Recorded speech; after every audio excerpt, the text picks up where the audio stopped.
Thunder Bay Fire Rescue's mission is to protect life, property, and the environment through public fire safety education, fire code enforcement, and emergency response.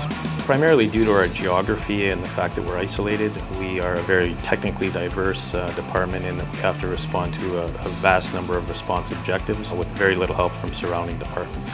The information and the data that we have today, we know that the modern fire is much more volatile than the legacy fire ever was, and we're obligated to adjust our tactics and our strategy to address the modern fire ground. In order to keep our personnel safe on the fire ground, we have to understand fire behavior. Today's fire behavior is much more behavior. Today's fire has been because of the fuel packages in our buildings. We have to understand that our tactics have to reflect what the modern fire requires to be extinguished. We recognize today's smoke is basically a chemical cocktail. It's a carcinogen soup. And one of the best things we can do on the fire ground is reduce our exposure to that smoke. So we can put tactics in place that are still viable for fighting fires, but reduce our personnel's exposure to that fire. Thunder Bay Fire Rescue has all of our personnel trained to the operations level and a significant number of hazmat technicians. We are one of 6 provincial level response teams for the province of Ontario that can be deployed anywhere in the province upon request by the minister. The Nfpa Standards are consensus standards developed by professionals in the fire service for the fire service.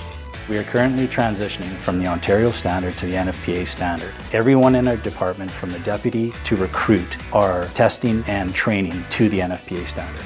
Our tiered response is an agreement between police, fire, and ambulance to maintain a high level of response for the public in emergency medical situations.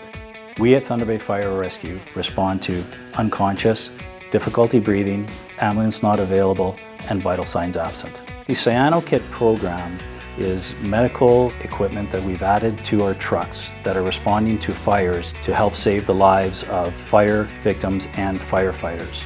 Thunder Bay Fire Rescue's Smoke and CO Alarm program is a public education program where our suppression crews go door to door and they educate the public on the importance of smoke and carbon monoxide alarms, as well as the legal requirements of what's required in each home. Thunder Bay Fire Rescue has a zero tolerance towards any fire code violations.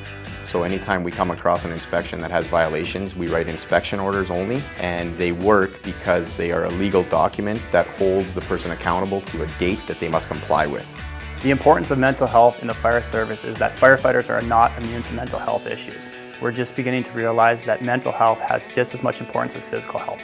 R2MR is the Road to Mental Readiness. It's a mental health program designed by the Department of National Defence and adapted for fire. Safe Talk is a program designed to create openness and for people to be able to talk about their emotions and thoughts. The Critical Incident Stress program we use is called CIRT, which stands for Critical Incident Response Team.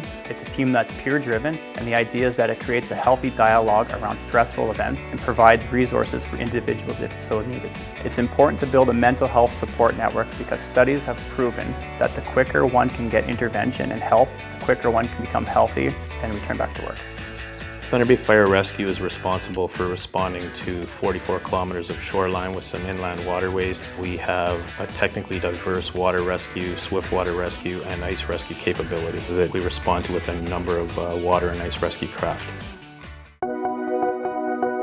At Thunder Bay Fire Rescue, with the support of our chief and deputies, we will continue to move forward with training to the standard and beyond to keep our firefighters safe and the public safer. We're teaching our firefighters to be intellectually aggressive, and by that we mean that they're thinking firefighters. They understand the individualness of each fire and adjust their tactics appropriately to address that particular fire. Due to the fact that we've received significant support from our City Council, it's enabled us to become the department we are today, both technically diverse and with the equipment and facilities and apparatus that we have.